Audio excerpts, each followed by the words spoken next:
বাবারা ভাইজানেরা, ওই ঘরের মধ্যে আসিয়া জিজ্ঞাসা করবে অমুক মানুষের সাথে কি তোমার সম্পর্ক আছে? ডাক দিয়ে বলবে তাহলে কি হবে? আল্লাহর ঘর মসজিদে জব দেওয়া শুরু করবে, না না না, তুমি কার কথা বলছো? ওই মানুষের তো আমার সাথে কোনো সম্পর্ক নাই। সাক্ষী হয়ে যাইব কি যাইব না? আমার বাবারা ভাইজানেরা, ওই সাক্ষী দেওয়ার পরে আজরাইল আলাইহিস সালাতু ওয়াস সালাম আপনার সম্মুখের মধ্যে আসবে। আসার পরে রে বাবারা শুনে নেন, জেনে নেন, এমন ভাবে জান কবজ করবে রে বাবা, আপনাদের চোখের সামনে বহুত মানুষ মরে কি মরে না? বহুত মানুষ মরে। দেখবেন বিজলি ফারতাছে, সেপ মিলা মারে, লাত্তি মারতাছে, চোখ রেগায় তাহে, কলিমা পড়ে ফু দিলেও দেখেন বাপ যে করবো। এর কারণ কি জানুন কি? আজরাইল আলাইহিস সালাতু ওয়াস সালাম আরো কয়েকজন ফেরেশতা নিয়ে আসবে। একজন ফেরেশতা হলো রহমতের ফেরেশতা, আর একটা ফেরেশতা নাম হলো আযাবের ফেরেশতা। এই দুইটা ফেরেশতা নিয়ে আসবে রে বাবারা ভাইজানেরা, যার নাকি মসজিদের সাথে কোনো কালেকশন নাই, মসজিদের সাথে কোনো মিল মোহাব্বত নাই। ওই জায়গা থেকে আজরাইল আলাইহিস সালাতু ওয়াস সালাম আপনার ভূগোলের মধ্যে আমার ভূগোলের মধ্যে যদি কালেকশন না থাকে, দুইজন ফেরেশতা যে নিয়ে আসবে, একটা হলো রহমতের ফেরেশতা আর একটা হলো আযাবের ফেরেশতা। আযাবের ফেরেশতাকে ডাক দিয়ে বলবে, ও আযাবের ফেরেশতারে আযাব দেওয়া শুরু করে দাও, কই নাউজুবিল্লাহ, আযাব দেওয়া শুরু করে দিও। ও আযাবতে বাঁচবার চাইলে কি করুন লাগবে? তো রাও করুন, কি করুন লাগবে? যারা রাও করে না এরা কোনো নামাজ পড়তাম না, মনে মনে ভাবতাছে থাকবা নামাজ পড়তাম না, এরকম ভাবতাছেন কি? উপায় না, সবের মরুন তো লাগবে, একদিন মরুন লাগতো না? এরকম কোনো মানুষ আসুন যে হুজুর আমি মরতাম না? আসুন এরকম কোনো মানুষ নাই, ওরকম বেড়াই নাই, মরতো না বললে। আর যদি আপনার সম্পর্ক মসজিদের সাথে থাকে, ভাগ্য বালা। সম্পর্ক যদি না থাকে, আযাবের ফেরেশতা আরো কয়েকজন ফেরেশতাকে নিয়ে আসিয়া এই যে বিজলি যে পারে চোখ যে লাগাইয়া দেয়, কে লিখে জানুন? ওই ফেরেশতাগুলি আগুনের হাতুর হাতের মধ্যে লইব, আগুনের আংরা লইব, মাথার মধ্যে বাড়ি মারবো, পায়ের তালার মধ্যে বাড়ি মারবো, হাতের তালার মধ্যে বাড়ি মারবো। এই বাড়ি মারার কারণে দুনিয়া থেকেই তার আযাব শুরু হয়ে গেল, কবরের মধ্যে আযাব শুরু হয়ে যাবে। আপনাদের জায়গার মধ্যে আপনারা বলেন, মানুষ যদি মারা যায় কবরের মধ্যে মুখটা কেবলামুখী করে কি করে না? কেবলামুখী করে কি করে না? ডাইরেক্ট কস করতাছি, বেশি মিশাল দিয়ে বোঝা খাইতাম না, সময় কম। কেবলামুখী করে না মুহেরে? যে সুদ খা এরও মুখটা কেবলামুখী করে, করে না? যে ঘুষ খা এর মুখটা কি করে? সব মানুষের মুখটা কেবলামুখী করে, না করবার চাইলেও জাতটা দুইটা করে। এর যদি এই ইমাম সাহেব হুজুরে যদি ক যে এই মানুষটা তো বেনমজি আছি, মুখ কেবলামুখী করুন না, যে ইমাম সাহেব কব্বর গাইরে হান কথা হাসা কইছি না মিশা কইছি গো? মল্লার তো এমনি দাম নাই, দাম আছে? রাও করে না, দাম আছে? দাম নাই। কব জিন্দা গাইরে হারবাম, আমার বাইরে কেবলামুখী করতো না, উপায় আছে? মোল্লারে গাইরে হারবাম। কেবলামুখী করা হয়, হাদিসের মধ্যে স্পষ্ট আছে। যে সময় নাকি বেনামাজি মানুষ হোক, সুদখোর মানুষ হোক, আল্লাহর ঘরের সাথে কোনো সম্পর্ক নাই, দুনিয়া থাকতে তার পশ্চিম ভালো লাগছে না, মরার পরে কিসের জন্য তার পশ্চিমটা ভালো লাগে? 40 কদম মাটি দেওয়ার পরে 40 কদম আসার সাথে সাথে ফেরেশতারা আসিয়া একটা গাওয়া দিয়া গাহুরির মতন চেহারা বানায়া কিয়ামত পর্যন্ত রেখে দিবে। কন্যা নাউজুবিল্লাহ। আর ডাক দিয়ে বলবে, দুনিয়া থাকতে তোমার পশ্চিম ভালো লাগছে না, মরার পরে পশ্চিম তোমার কেন এত ভালো লাগে শরম সারা? দুনিয়া থাকতে পশ্চিম ভালো লাগছে না, মরার পরে পশ্চিম কি লেগে এত ভালো লাগে? কিরে নিলজ্জা, মরার পরে পশ্চিম এত ভালো লাগে কে? তো দুনিয়া থাকতে এই যে হুজুররা কইছে, এই যে তবলিগ যারা আমির সাপরা জিম্মাদাররা এই যে কোয়া কইছে যে মসজিদ আয়ো মসজিদ আয়ো মসজিদ আয়ো, গেছ না? ও হানা পশ্চিম এত ভালো লাগে কে? আর যদি আপনার আমলটা ভালো হয়ে যায়, আল্লাহর ঘর মসজিদে কান্দা শুরু করে দিবে, কানবে আর ডাক দিয়ে বলবে, ও ইসরাইল রে, ওই মানুষটার জানটা যে তুমি কবজ করবে তুমি শুনে নাও, তুমি জেনে নাও আমার এই মানুষটাকে যে তুমি দুনিয়া থেকে নিয়ে যাবে, ডেলি ডেলি আসি আল্লাহর ঘরের মধ্যে নামাজ আদায় করে, আমার ঘরের মধ্যে নামাজ আদায় করে, তুমি চিন্তা করিয়া দেখো আমার কিরকম মুহাব্বতের মানুষটা, সেইটা ওই মানুষটার জানটাই আমার নামে কবজ করবে। বাচ্চা যে সময় নাকি মায়ের স্তনের থেকে দুধ খায়, এইভাবে ওই বান্দার জানটা কবজ করবে। কোন সুবহানাল্লাহ।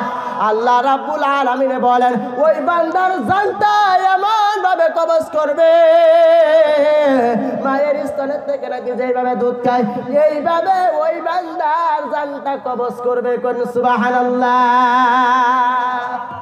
আমরা কি মায়ের স্তনের থেকে যে দুধ খাই ওইভাবে জান কবজ চাই, নাহি যে হেলার মতন, কি আর মতন মায়ের স্তনের দুধ খায় এইলার মতন না? তাহলে কি করে লাগবো? মসজিদের লাগে কি করে লাগবো? নমাজ পড়া লাগবো। আজকে নমাজ পড়ছি জানি মসজিদ বিরাট ভালো লাগছে। আর ফজরের সময় জানি কয়জন? হ্যাঁ, মাশাআল্লাহ, আল্লাহ কবুল করুক। আমিন কইতেন না? জোরে কই না আমিন। 20-25 জন হয়ে যায়। হ্যাঁ, 30-40 জন। মাশাআল্লাহ, আল্লাহ কবুল করুক। জোরে কই না আমিন। তাইলে আল্লাহ এই জায়গার মধ্যে বরকত দিব। কে লিখে দিত না বরকত? আল্লাহ। আল্লাহর তান সব কিছু আছে না? শুধু এইটাই নয় রে বাবা, কয়েকটা কথা খালি ইশারা দিয়ে বুঝাইতেছি, সময় নেই।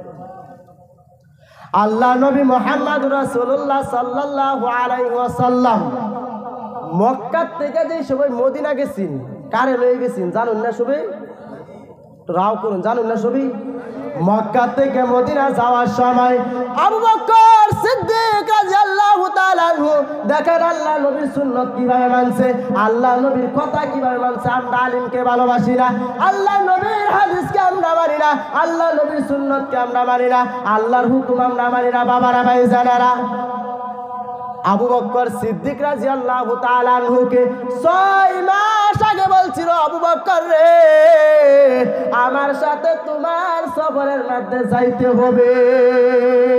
6 মাস পরে আল্লাহ নবী গিয়ে দরজার মধ্যে ডাক দিয়ে বলতেছে, আবু বকর রে, তুমি কি আমার সাথে সফরের মধ্যে যাইবে না? সঙ্গে সঙ্গে আবু বকর ডাক দিয়ে বলতেছে, হুজুর গো আমি রেডি হয়ে গেলাম। আল্লাহ নবী আশ্রিত হয়ে গেল, হায় রে হায়, 6 মাস হয়ে গেল, রাত্র গভীর হয়ে গেল, আবার ডাক দিবার লগে লগে হজা কিভাবে হইল? সুবহানাল্লাহ কইনা যে কাল্লা কবান, হজা কিভাবে হইল? আল্লাহ নবী আশ্রিত হয়ে গেল। আবু বকর সিদ্দিক রাদিয়াল্লাহু তাআলা আনহুকে জিজ্ঞাসা করতেছে, ও আবু বকর রে, তুমি কেমন ভাবে এত রাত্র হজা কিভাবে হইলা? আবু বকর ডাক দিয়ে বলতেছে, হুজুর গো,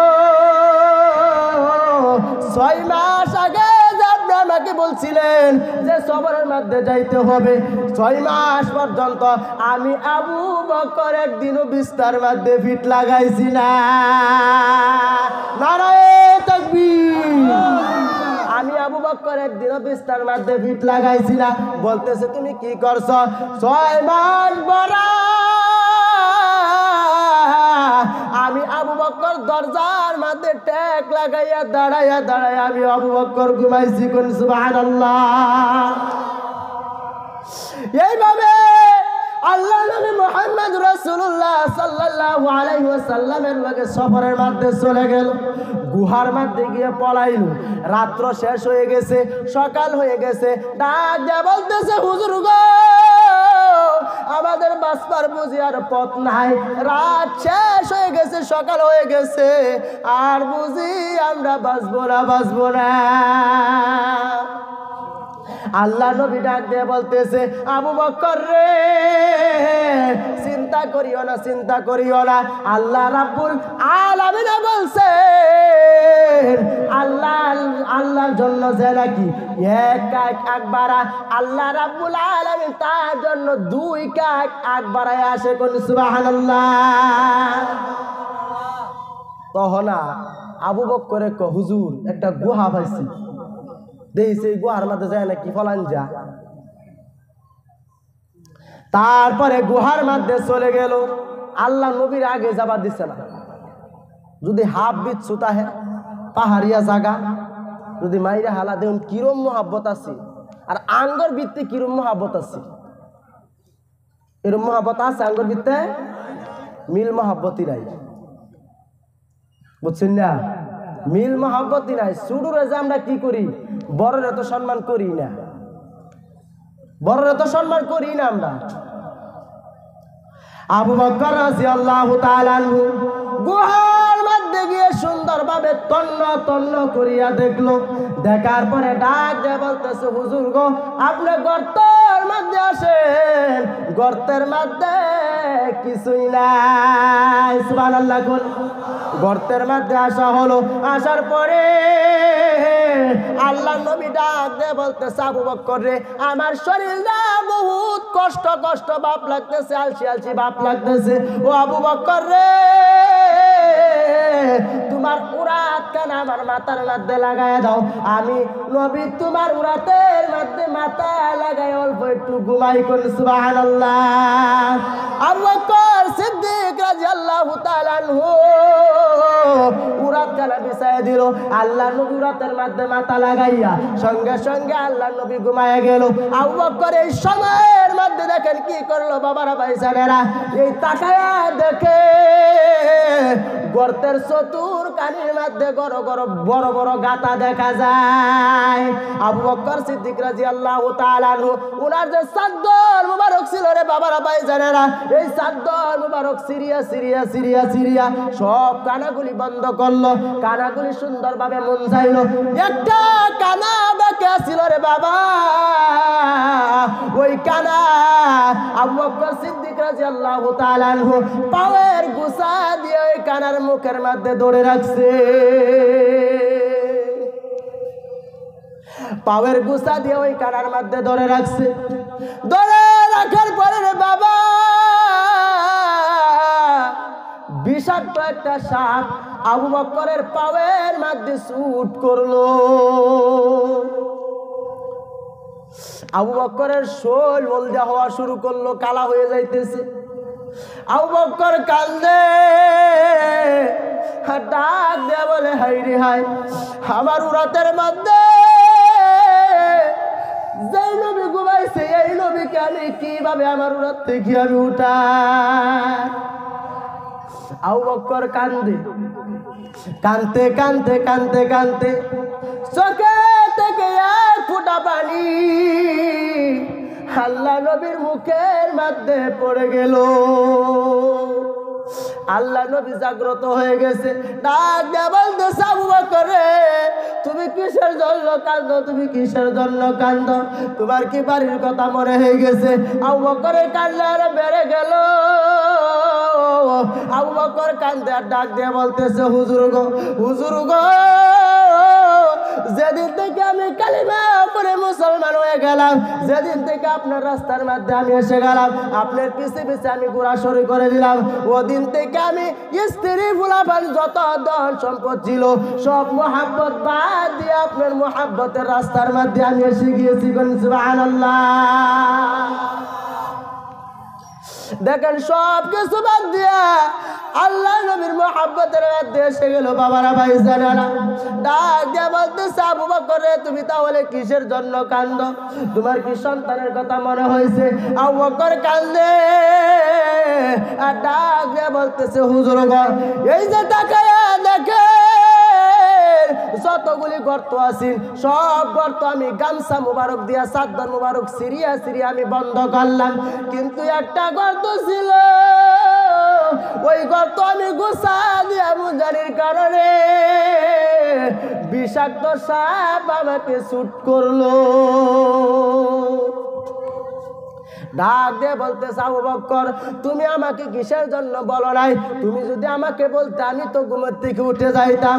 আবু বকর ডাক দিয়ে বলতেছে, হুজুর গো, এই সাপের কামড়ে যদি আমি আবু বকর মারা যাইতাম, তবু আল্লাহ নবীকে আমি সুতুল থেকে হুয়ার থেকে আমি উঠার কথা বলতাম না। দেখেন কিভাবে মানছে আল্লাহ নবী। সঙ্গে সঙ্গে আবু বকরের বুকের মধ্যে জড়াইয়া জড়াইয়া ডাক দিয়ে বলতেছে, আল্লাহ, দুনিয়ার জমিনের মধ্যে আবু বকর আমাকে যেইভাবে মহব্বত করে, মরার পরে যেন আবু বকর আমার সাথে থাকে। কোন সুবহানাল্লাহ। যারা নাকি হজের মধ্যে গেছে তারা দেখতে পারবে আল্লাহ নবীর কবর যেখানে আছে, কবরের সাথে আবু বকর রাদিয়াল্লাহু তাআলা আনহুর কবর দিয়ে দিছে। কোন সুবহানাল্লাহ। মহব্বত করার কারণে আল্লাহ রাব্বুল আলামিন উনাদের মহব্বতের কারণে একসাথে কবর করার জন্য আল্লাহ ব্যবস্থা করে দিছে। ও বাবারা ভাইজানেরা, আল্লাহর ঘরকে যদি আপনারা মহব্বত করতে পারেন, আল্লাহর ঘরকে যদি ভালোবাসতে পারেন, আল্লাহ রাব্বুল আলামিন হাসরের ময়দানের মধ্যে আপনারে বালাখানা দিব। সুবহানাল্লাহ কইতেন না? বালাখানা দিব। ওহনাও যারা রাস্তাঘাটে ঘুরতাছুন, বাজারের মধ্যে আসুন, দয়া করে আই ঘুরুন, দয়া করে আই ঘুরুন। এত বড় মজলিস বানানোর পরে দূরাভির থেকে হুজুর আইছি, হুজুরায় যদি এরম অবস্থা দেখে তাহলে কিরম বুঝুন, কিরম বুঝুন? তাহলে সম্মান থাকবো অঙ্গ। আমরা যে হিলাগর জায়গা যাই, বরফাটা জায়গাতে একটা কথা মনে ভালো লাগে, ওই জায়গার মধ্যে বাজারও না, রাত্রিরা বেড়ানেরও সভা, বেটানেরও সভা। বেটানে ড্যাশটা করো, পর্দা দিয়া দেওয়া, অনুভব বেটানে দেখে সুন্দর করে পর্দা করে আইতাছে, আবার অশ্বিনে যাইতেছে গা। আঙ্গরেনের বেটানের মতন বাজার করে না। কি করে না?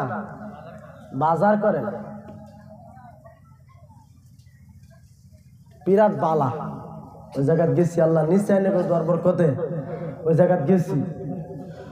একটু জিকির করুন, লা ইলাহা ইল্লাল্লাহ, জোরে লা ইলাহা ইল্লাল্লাহ, জোরে লা ইলাহা ইল্লাল্লাহ। হুজুর জানে না কে? জোরে লা ইলাহা লা ইলাহা ইল্লাল্লাহ। আমার মাওলা পাকের কি খেলা, কেউ দেখে কেউ দেখে না, মাওলা পাকের কি খেলা, কেউ বুঝে কেউ বুঝে না। হাসেন শহীদ জহর পানে, হুসাইন শহীদ কারবালা, লা ইলাহা ইল্লাল্লাহ, জোরে লা ইলাহা ইল্লাল্লাহ, লা ইলাহা ইল্লাল্লাহ,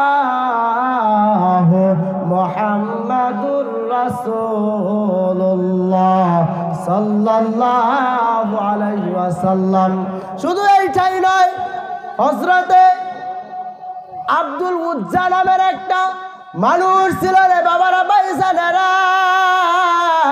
যেই সময় নাকি উনার চাচার সাথে খাইতে বসছে, বসিয়া ডাক দিয়ে বলতেছে, চাচা গো, মুহাম্মদের নামটা যে আমরা শুনি, এই মানুষটা আন্যের মতে কিরকম মানুষ, আন্যের মতে কিরকম মানুষ? আর শুনছুলা এই ওয়াজ আর শুনছুন? তাহলে কই উল্লেখ করলাম না। আব্দুল উজ্জা এই কথা বলার পরে উনার চাচা ডাক দিয়ে বলতেছে, ও আমার ভাতিজা, ও আমার বাচ্চা, তুমি শুনে নাও, মুহাম্মদের মতন একজন মানুষ এই দুনিয়ার জমিনের মধ্যে নাই। জুরে কোন সুবহানাল্লাহ। বলতেছে কিরকম মানুষ, কোনোদিন মিথ্যা কথা বলে নাই। আর মুহাম্মদ এরকম একজন মানুষ, এই মুহাম্মদের মুখ যদি কেউ দেখি, সঙ্গে সঙ্গে পেটের মধ্যে যদি কোনো খিদা থাকে, খিদা তার নিবারণ হয়ে যায়। এই কথা শোনার পরে উনার ভাতিজা ডাক দিয়ে বলতেছে, ও চাচা, কিসের মূর্তি পূজা আমরা করি? আজকে থেকে আমি আর মূর্তি পূজা করব না, আজকে থেকে আর গুনার কাজের মধ্যে আমি আর লাগবো না। আমি পড়ে নিলাম লা ইলাহা ইল্লাল্লাহু মুহাম্মাদুর রাসূলুল্লাহ। সঙ্গে সঙ্গে পড়ার পরে উনার চাচা ডাক দিয়ে বলতেছে, ও ভাতিজা রে, তুমি এইটা কি করলা, এটা কি করলা? ইজ্জত সম্মান তো আমার থইছ না। ডাক দিয়ে বলতেছে, ও ভাতিজা রে, তোমার তো এই দেশ ছাড়িয়া যাওয়া লাগবে। আব্দুল উজ্জা ডাক দিয়ে বলতেছে, আমি এই ঈমান নেওয়ার কারণে, এই কালিমা পড়ার কারণে যদি আমার দুনিয়া থেকেও যাইতে লাগে, আমি যাইতে রাজি। এই কালিমার পতাকা আমার হাত থেকে ছাড়তে রাজি না। কোন সুবহানাল্লাহ। আব্দুল উজ্জাকে ডাক দিয়ে বলতেছে, বাবারা, ভাই জানেরা, ঘটনাটা ভালো করে শুনবেন। আব্দুল উজ্জাকে ডাক দিয়ে বলতেছে, ও ভাতিজা রে, যত ধন সম্পদ আছে, ধন সম্পদ তোমাকে কিছুই দেওয়া হবে না, ধন সম্পদ তোমাকে দেওয়া হবে না। ডাক দিয়ে বলতেছে, যত টাকা পয়সা ছিল কিছুই তোমাকে দেওয়া হবে না। আব্দুল উজ্জা ডাক দিয়ে বলতেছে, আমার কিছুই লাগবে না। সুবহানাল্লাহ, আমার কিছুই লাগবে না। ডাক দিয়ে বলতেছে, আব্দুল উজ্জা রে, তোমার যে পরনের মধ্যে যে কাপড় চোপড় আছে, যেই বস্তু আছে, সব বস্তু খুলে খুলে তোমাকে দিতে লাগবে, সব বস্তু খুল্লা খুল্লা দিতে লাগবে। আব্দুল উজ্জা সঙ্গে সঙ্গে জামা কাপড় খুলে দেওয়া শুরু করে দিল। লাস্ট মুহূর্তে পরনের মধ্যে একটা লুঙ্গি আছে। ডাক দিয়ে বলতেছে, আব্দুল উজ্জা রে, এই লুঙ্গি